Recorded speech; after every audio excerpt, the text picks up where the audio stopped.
This episode contains mature language and situations. Listener discretion is advised. You wake, standing on the doorstep of a beautiful mansion. The front door stands open. You can hear voices, music, so many people. You step towards the door. You have to know what's inside. You're lost. You have no memory of how you got here. It doesn't matter. Because now, you belong to the Grey Rooms.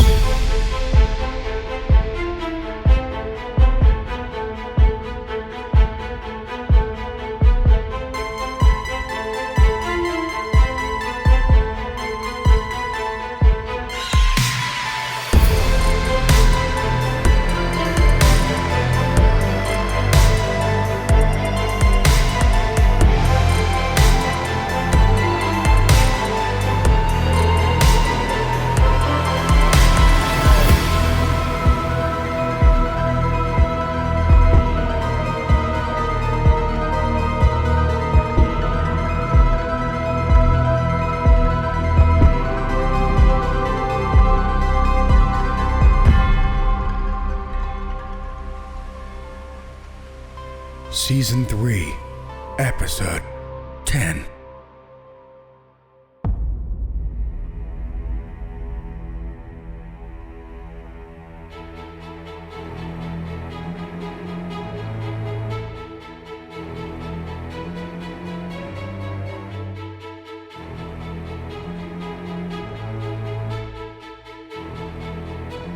Only one has what it takes to defend the 12 galaxies. Where other men would be afraid, he rises to the challenge.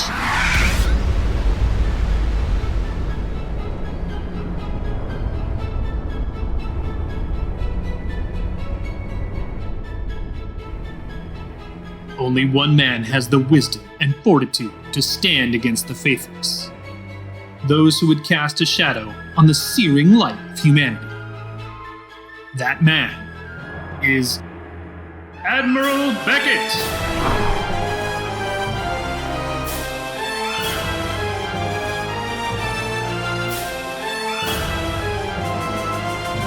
Last time, on the thrilling adventures of the one and only Admiral Beckett.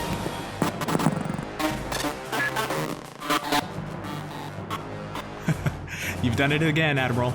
Now, Samuel, don't give your father too much credit. It'll go straight to his head.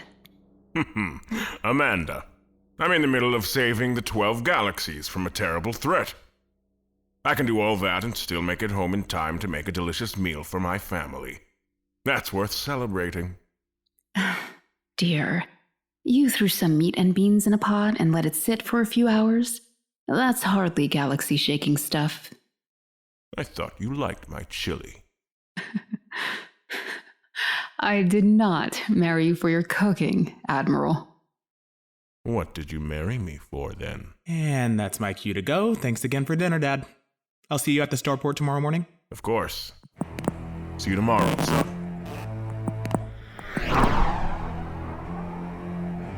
Now sit back and tune in as we find the Admiral seated aboard a transport ship. His youngest son is at the helm. His darling wife is at his side. But something has him preoccupied.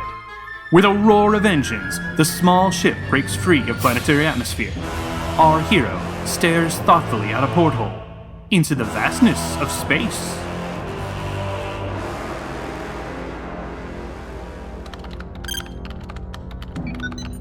Orbital control, this is the transport ship Mudan. Do we have clearance to pull away?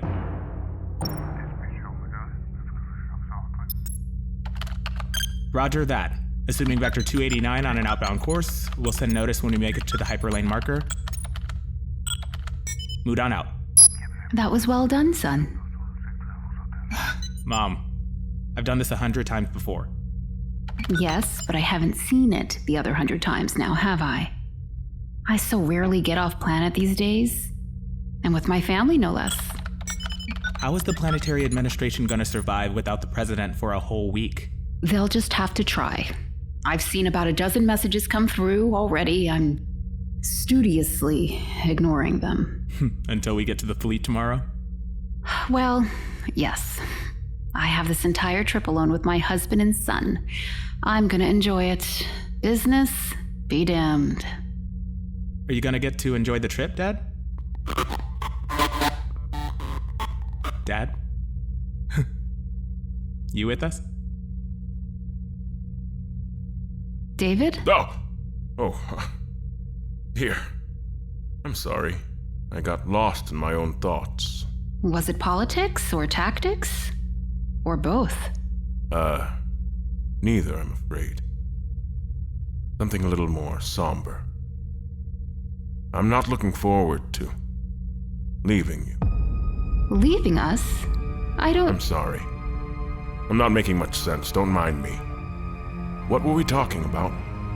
Whether or not you'll be able to enjoy this trip. I suppose that question is already answered, though. What's on your mind? I don't want to... David, we are your family. Let us help you. I could never get past when you set your jaw like this. All right. Just like we used to. I've got a problem that needs solving. Are we up to it? Oh wow, we haven't done this in years. When was the last time? The lake house on that little moon? No, William wasn't there for that. It had to have been when all 5 of us were together for Aldrich's commendation ceremony. 10 years?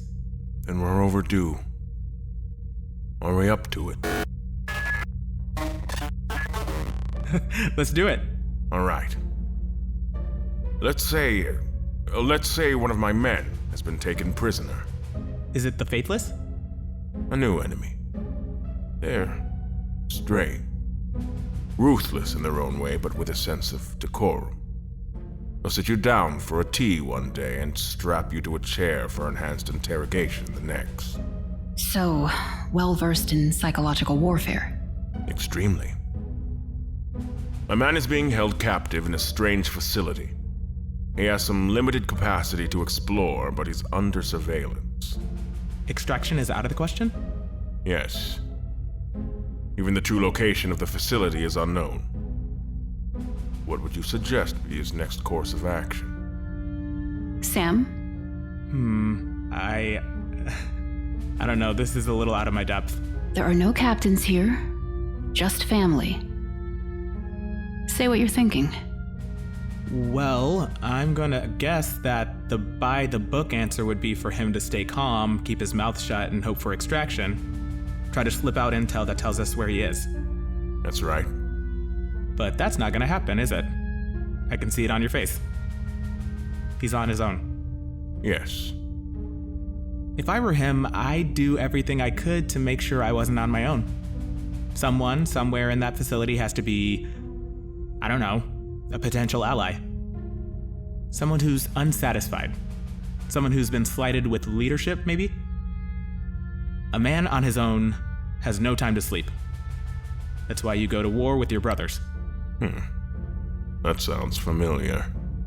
I think a very wise man may have said that to you once upon a time. You still put your pants on one leg at a time, dear. Don't get a big head. Yes, dear.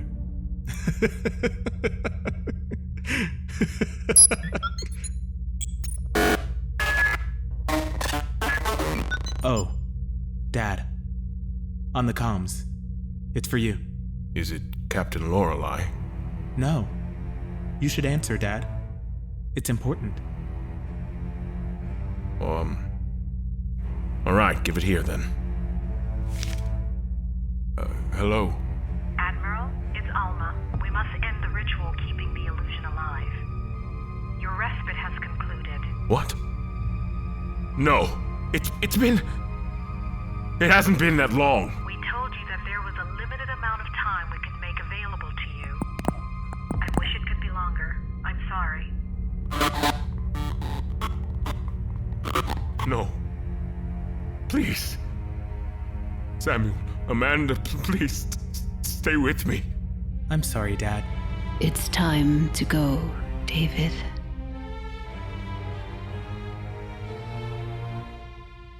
And so that's where we'll leave it. No!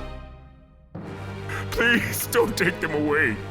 Tune in again next time for the thrilling adventures of the one, the only, Admiral Beckett!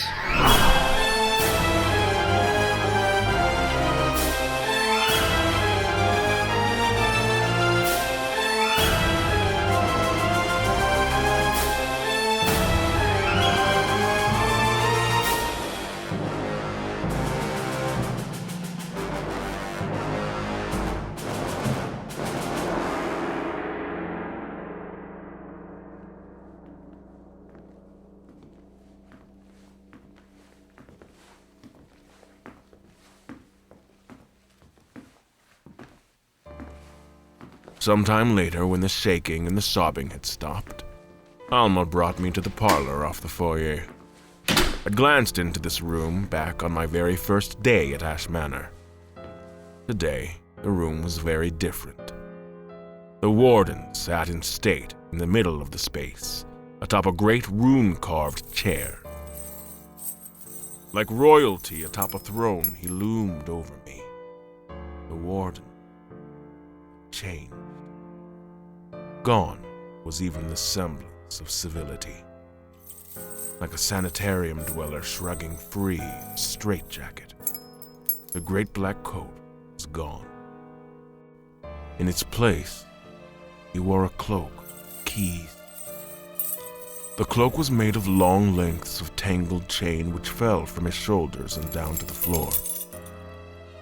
The keys were strung along the links, each one different than the last.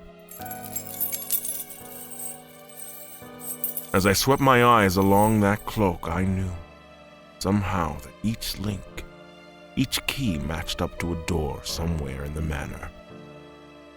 Or the Grey Rooms, as Samantha Winters had known. The rooms Todd had entered, or even that poor wretch Raymond. There were hundreds, perhaps thousands of keys. From beneath his wild hair, his burning eyes stared, and a hideous rictus was etched across his face. He's back. Warden? Alma, what's going on? Management has decided to make a change in how we've been doing things. We're going to have ever so much fun. I'm not sure I understand. Because of the unexplained nature of the incident not too long ago, the Warden has been asked to more actively patrol the grounds. Get to play with you, too. He will also be assisting us in attending you from time to time. Better play nice, Admiral, or something real bad might happen. I knew looking from Alma's face to the Warden's that this was not something she was happy about. But that gleam in the madman's eye meant now was not the time to ask questions. And then, all at once, like an avalanche, it all came crashing down around me. My exhaustion, my fear, my despair, it was all too much. I felt an irrational desire to grab a weapon, to make a break for freedom. Damn the danger. My eyes darted around the room, and I saw massive brass lamps sitting on the corner table. If I timed it right, I was sure. Dad. The voice stopped me cold. Somehow the Warden, Alma, even the manor, all seemed far away. Don't. Stay calm. Standing beside the Warden's right shoulder, looking exactly as he had in Alma's illusion, stood my son. His eyes were locked on mine, sadness swimming in their depth. What is this? All at once, the world began moving again. Both of my captors stared at me, and I realized I must have spoken out loud. Admiral, I know this is unpleasant, but I'd advise you to be calm. Yeah. Or I'll stake you down and peel that face of yours clean off. They can't see me or hear me. I followed you here. From that other place. A man on his own has no time to sleep, remember? He smiled, and for the first time in a long time, I felt the tension in my chest ease. Well, now you're not alone. I turned towards the Warden and forced myself to offer up a smile as broad as my son's. Whatever happened next, I wasn't alone. Not anymore.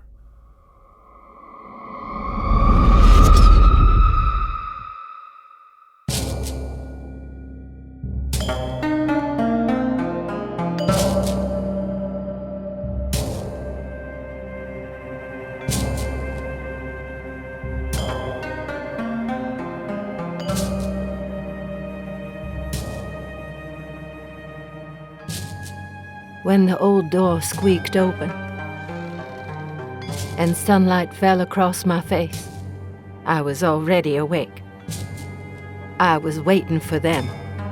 It was my big day after all. Agatha, it's time. The man stood in the doorway, blocking some of the light. I was grateful. I'd been in this dark room for far too long, and the setting sun hurt my eyes. I stretched, bones and joint popping. When I could stand, one of the young men in the doorway took a quick step backwards. I smiled. The young ones had always been jumpy. I gave him a little wink, and he nearly fell out of the doorway. I shielded my eyes with one hand when more sunlight filled his vacancy. It was so nice of him to help me. I appreciated the help. I leaned on him as I shuffled along the dirty stone floor, wincing. A nice walk would help loosen the joints a little. Before we reached the door, I tried to straighten up a bit. Looking down at my drab, soiled dress, it would be difficult. I wish they had given me a chance to clean up, don a new dress, or run a comb through my hair. It was an important occasion. I should have looked the part. But alas, I was stuck in the same dress, stained and dirty. My escort tugged on my elbow, eager to get moving. There was a buzz on the other side of the doorway, like hundreds of busy bees milling in the hive. When we stepped through the door, the noise rose in pitch. It sounded angry, almost hungry. Tears came to my eyes at the sight of the crowd that gathered to see me. The entire town had come to celebrate. But when they got a good look at me, silence fell. A cool autumn breeze carried away the whispers that remained.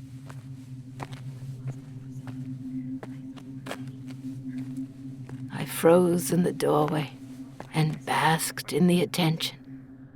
I knew these folks, the good-hearted, hard-working people of the village. My revelry was short-lived, though. With a grunt, my escort walked down the few steps that led to the street and pulled me along. My limp did not relent with the walk. Dirt and gravel scraping against the cuts on my bare feet made every step agony, but I endured. The village had come to see me. I was in awe. I tried to take it in, look at every face. It was difficult to focus through one eye. One lid had swollen almost shut overnight and ached something fierce. I refused to let that ruin this for me, though. I smiled at the folks I could see, surprised they didn't return the gesture. My lips cracked with each smile. Dry as they were, I tried to lick them, run a little moisture across their surface, but it was difficult without a tongue. Fissures formed across my lips and little rivulets of blood dripped to my chin. I imagine my bloody mouth was why mothers hid their children, and others looked away. My escorts and I continued our journey. The street choked on either side with townfolk. There were the Johnsons, Thomas and Mary. I wondered where their children were. They must have been running around playing as usual. Always up to trouble, the young ones were. I remember when Mary came to me in hysterics. Little Thomas Jr. had fallen ill. They couldn't wake him from a night's sleep. His face was cold and clammy, but his body felt as if he had just run from the next village over, slick with sweat. He was shaking and muttering in his sleep. Mary feared she'd lose him like the Millers lost their boy the spring prior. So in the middle of the night she came, banging on my door.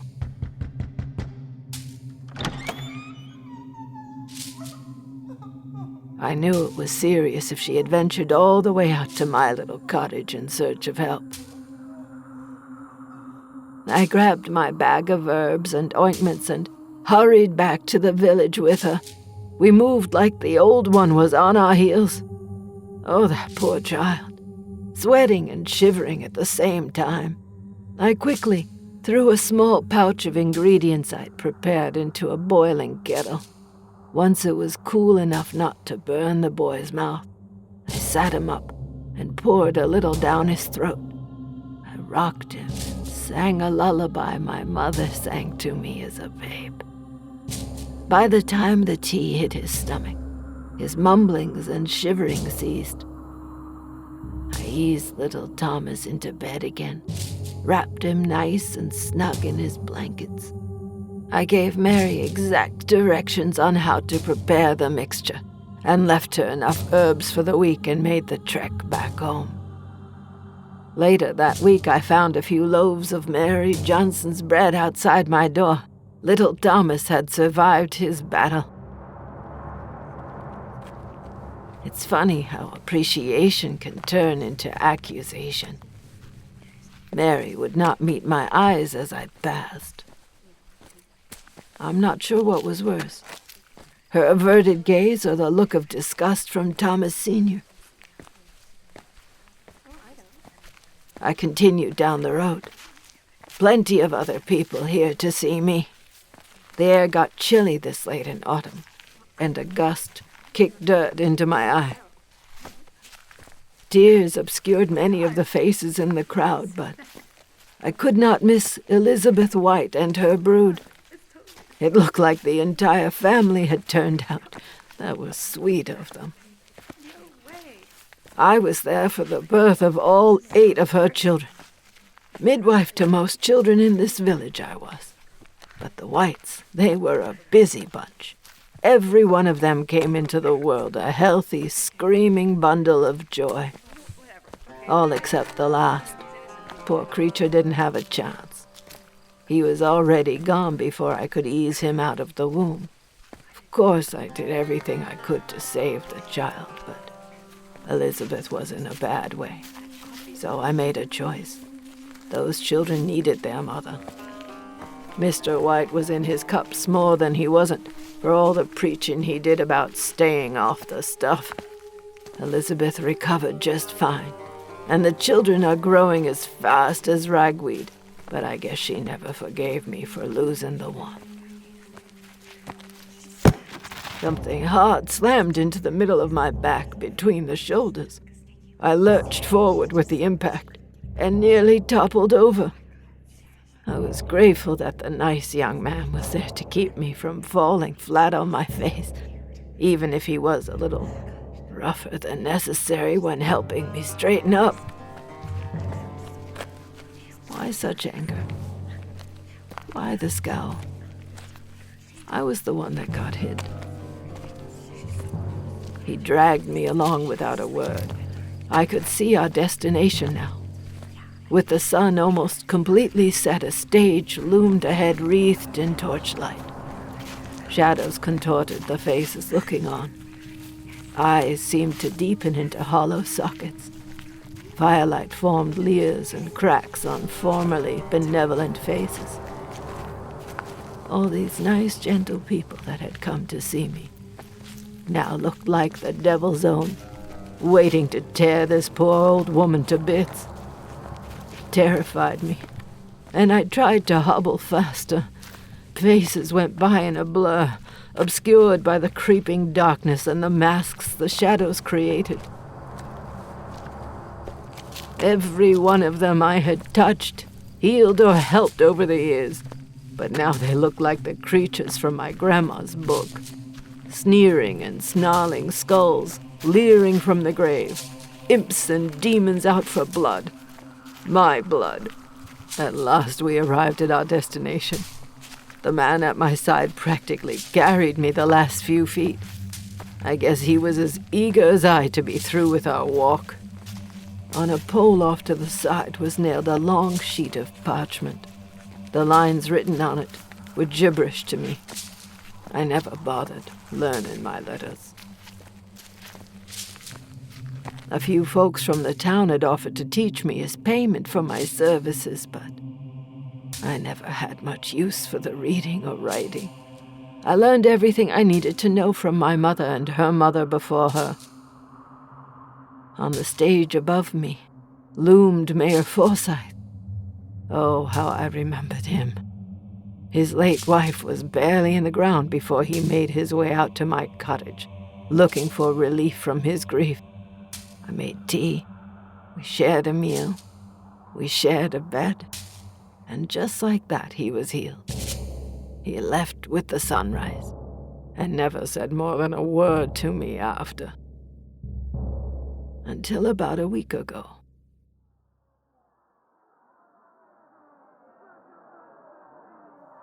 They had come in the middle of the night, torches blazing their way to my home. Without so much as a knock, they kicked in my fragile door and scared the devil out of me and my 2 apprentice girls.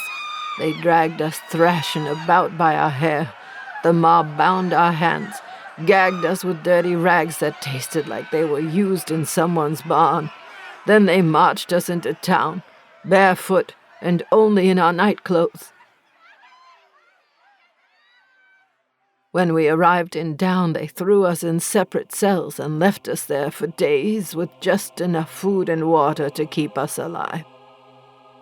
I heard Marilyn retrieved in the morning, then Abigail shortly after.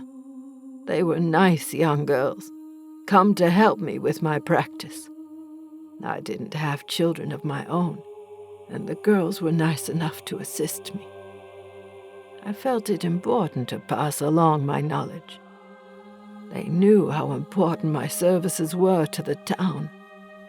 Their family didn't seem to mind.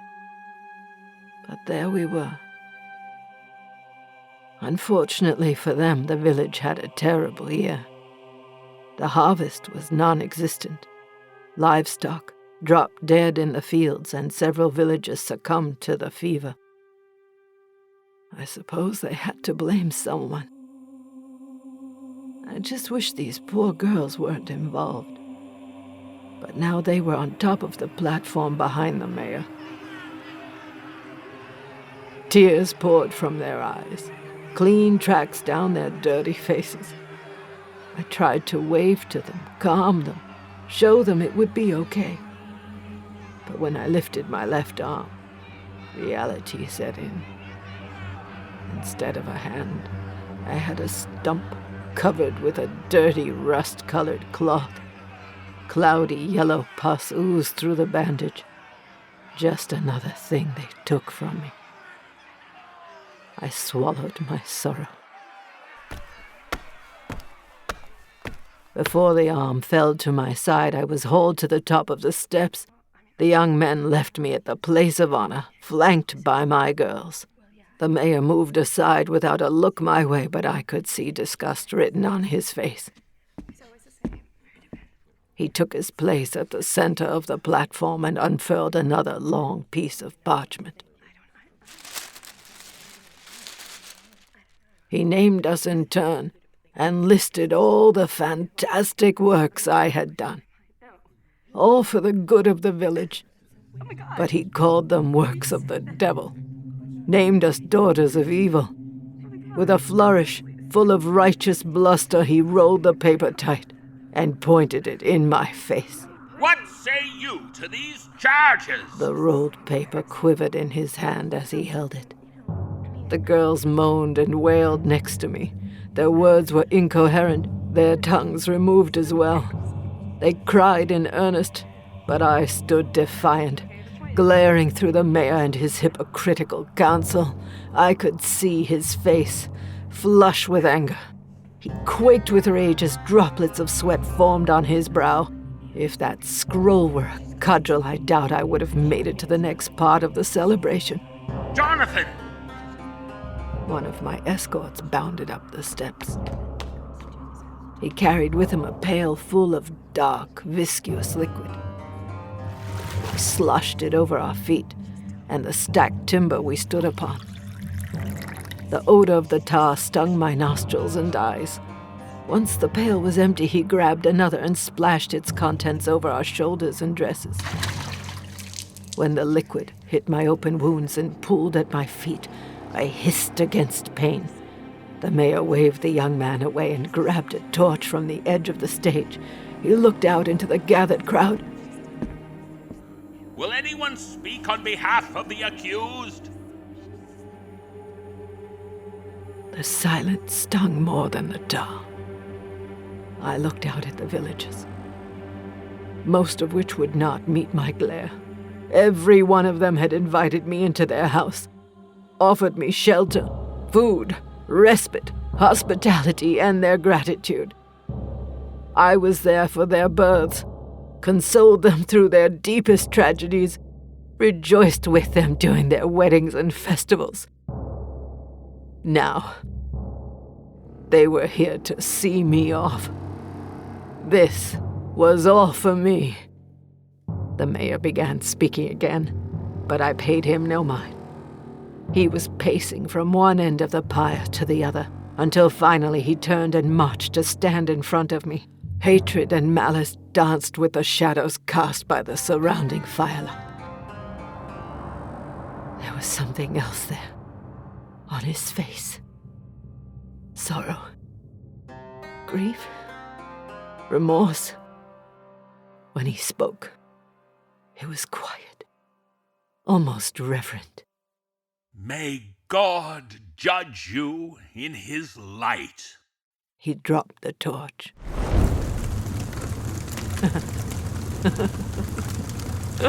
As the flames grew, so did my laughter. Subtle at first, but it grew into such a cackle that they could hear it over the roar of the fire. It drowned out the screams of the women next to me. Mothers clutched children to their side while they buried their faces into the chests of their husbands. They couldn't bear to watch what they had decreed. And they had no idea what they had brought upon their precious little hamlet. I would see them all in hell soon enough. I can't remember when my joy turned to pain, when agony overtook my mirth. My own screams joined the symphony of torment at my side, billowing toward the stars with the smoke and tinder sparks, the cloth and flesh.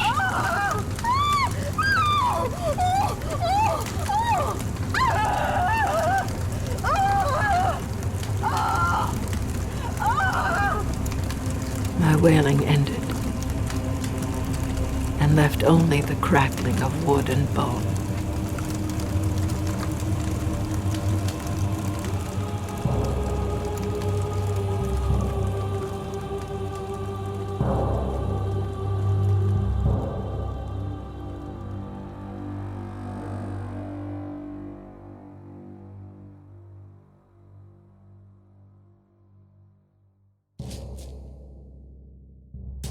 All for Me, written by Dave Lasota, with performances by Christa Lewis as Agatha, David Cummings as Mayor Forsythe, and Graham Rowat as the Man.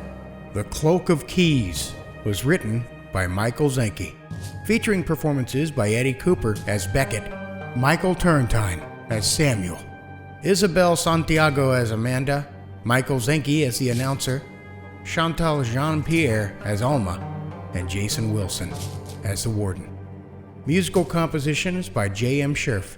Episode artwork, web development, and creative direction by Cassie Petit. Social media and Patreon management by Brooks Bigley. Videography by Hale Scherf. Audio engineering and sound design is by me, Jason Wilson. Episode 10. Man. Well, we really could not do this without all of you. And, we would like to take the time to thank our patrons, and of course, all of those who left us 5-star ratings and reviews. Those reviews help keep us at the top of the chart, and it makes it easier for other tortured souls to find the show. Patrons like Aaron Anthony, Amy Nikolai, Arthur Unk, Braden Zanussi, Diver Ellie, Ellie Dowell, Emily Cullen, Jackal Bot Snows, Ronan Komori, Jason Porras, Jessica Finch, Karina Solnina, Kelly Bear, Kyle Wilcox, Laura Lupinetti, Lynn Browning, Lizzie B., Megan Pruitt, Michael Velez, Mike Devine, Michael Philic BG, Paige Pie, Patrick Stewart, Plin Plon, All Night Long, Sean Gary, Sean McCorkledale, Sparky Anglin, Spirit Live, Stacy Thewis, Talicia Gallman, The Original Nick Show, Teresa Tabor, and Rachel Ramos. The Grey Rooms is also streaming for free on Spotify. Just get the Spotify app or open the browser and search The Grey Rooms. And we here at The Grey Rooms love our fans, and we want to give back to you in the best way we know how. We have a lot of fun things to show you, and I hope that you like it. You can find out more by joining us on social media. You can find us on Instagram, Twitter, Facebook, Reddit, YouTube. And we took your advice and extended an olive branch to all of the tortured souls who have passed through the rooms. Our emotional support group is always looking to help you with all of your emotional needs. The Warden's back. We know you have them. Don't forget about our merch store. It's full of epic designs and logos for you to sport, showing the world that you are a survivor of these very rooms. All of this can be found in the show notes or on our website at thegrayrooms.com. Last but not least, our Discord channel. Join us over there for conversation and get to meet authors, actors, Bob, and God forbid the Warden. It's a great place. But once again, thank you for all of your support and for your time. We truly are grateful. Now, to get back to work so we can keep this train rolling. Thanks again, and we will see you next week.